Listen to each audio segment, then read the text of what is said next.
kelompok 14 ingin memulai hasil dari persentase kami yang berjudul Perkembangan Fisik pada Masa Middle Childhood dengan anggota kelompok saya sendiri, Teresia Maria Reta Hutapea, dan teman saya, Partogi Sitohang, dan dengan teman saya juga, Angel Tresia Tarigan. Baik, mari kita mulai hasil dari persentase kami. Di sini kami akan membahas tentang kesehatan dan 3 hal yang mempengaruhi dari kondisi fisik tersebut. Yang pertama ada faktor obesitas, body image, sama kecelakaan. Dan saya akan membahas tentang obesitas. Apa sih obesitas tersebut? Obesitas tersebut ialah penumpukan lemak berlebih dan itu akan mengakibatkan dampak buruk bagi kesehatan tubuh dan perpanjangan usia. Lalu, kenapa obesitas itu terjadi? Jadi, ada beberapa faktor yang mendorong obesitas tersebut terjadi. Yang pertama ada faktor genetik. Apa itu faktor genetik? Turunan sifat. Turunan sifat dari orang tuanya. Jika orang tuanya mengalami atau memiliki riwayat penyakit obesitas, maka rata-rata untuk kontribusi ke anaknya itu 33% dari berat badan normal terhadap berat badan normal. Terus yang kedua itu ada faktor lingkungan. Maksudnya faktor lingkungan ini apa? Pola hidup atau gaya hidupnya sehari-hari bagaimana? Apa yang ia makan, seberapa banyak yang ia makan, dan porsinya itu seberapa banyak. Dan aktivitas yang ia lakukan sesuai dengan porsi yang ia makan atau tidak. Jika tidak, itulah yang akan menyebabkan penumpukan lemak tersebut berlebih. Terus ada faktor psikososial. Apa sih faktor psikososial itu? Faktor psikososial itu dia memberikan reaksi, emosi terhadap apa makanan yang ia makan. Misalnya saat dia lagi marah atau sedih, dia lampiasin ke makanan tersebut sehingga tidak ada aturan dalam makanan tersebut. Sehingga itulah yang memacu penumpukan lemak tersebut. Terus ada faktor kesehatan juga. Faktor kesehatan maksudnya ini gimana sih? Penyakit, faktor penyakit yang ada di dalam tubuhnya. Contohnya yang pertama itu ada penyakit hipotiroidisme, dan yang kedua itu ada penyakit Cushing, dan yang ketiga itu ada sindrom Cushing, sindrom Prader-Willi, dan ada juga beberapa kelainan saraf yang menyebabkan banyak makan, keinginan untuk melakukan banyak makan tersebut, kerusakan pada sarafnya. Terus yang terakhir itu ada faktor perkembangan. Maksudnya apa? Faktor perkembangan ini kayak penambahan ukuran pada jumlah sel-sel lemak. Jadi sel-sel lemak yang ada di dalam tubuh ini bertambah dan disimpan di dalam tubuh, dan itu yang memicu terjadinya obesitas, di mana anak yang memiliki obesitas tersebut dia akan memiliki 5 kali lebih besar atau lebih banyak dibandingkan ukuran atau berat badan orang normal. Dan aktivitas yang anak lakukan itu jika kurang, maka itu akan meningkatkan prevalensi. Lalu setelah itu kita akan membahas tentang, kan tadi ada faktor-faktor. Nah, ternyata obesitas tersebut dapat kita atasi. Dan cara apa? Diet sehat. Diet sehat itu gimana? Dengan ada aturan. Yang pertama, diet dengan makan yang rendah kalori. Tidak boleh makan yang tinggi kalori. Dan itu dilakukan secara stabil dan beruntun. Walaupun perlahan, tapi dia stabil. Terus yang ketiga itu sebelum program, sebaiknya kita lakukan cek kesehatan kita sebelum melakukan program diet tersebut.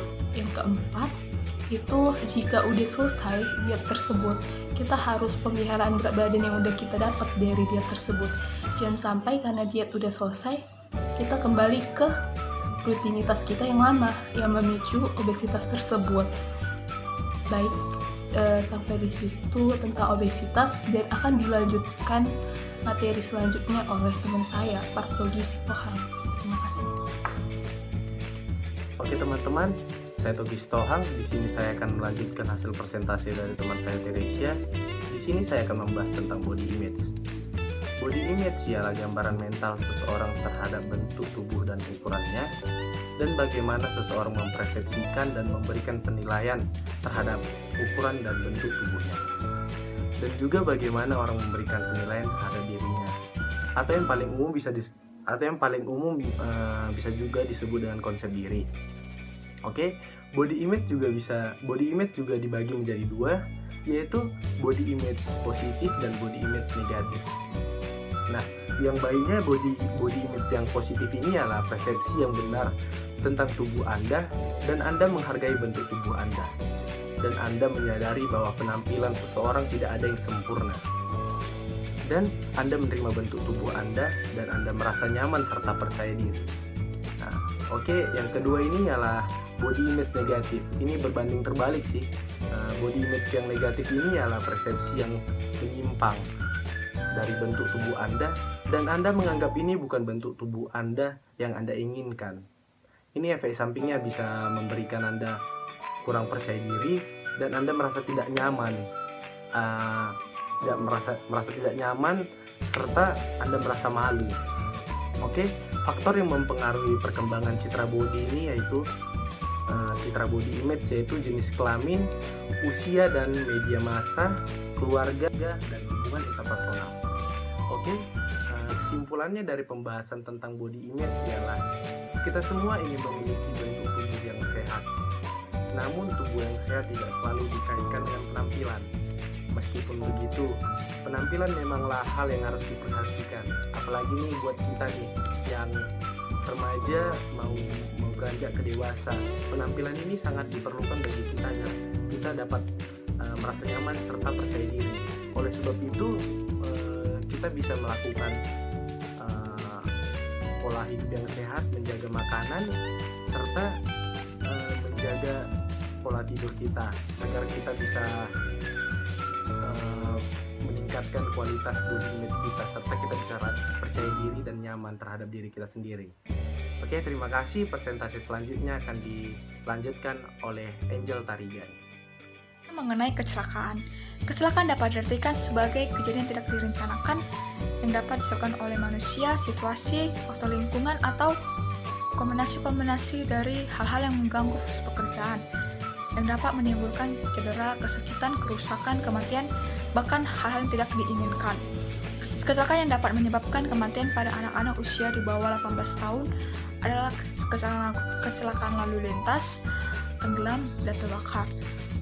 Dampak psikologis kecelakaan lalu lintas ini adalah dampak secara emosional atau psikis yang dapat menyertai dampak fisik dalam suatu peristiwa kecelakaan lalu lintas.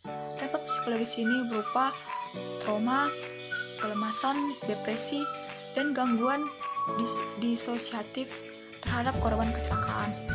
Kecelakaan merupakan tindakan tidak direncanakan dan tidak terkendali.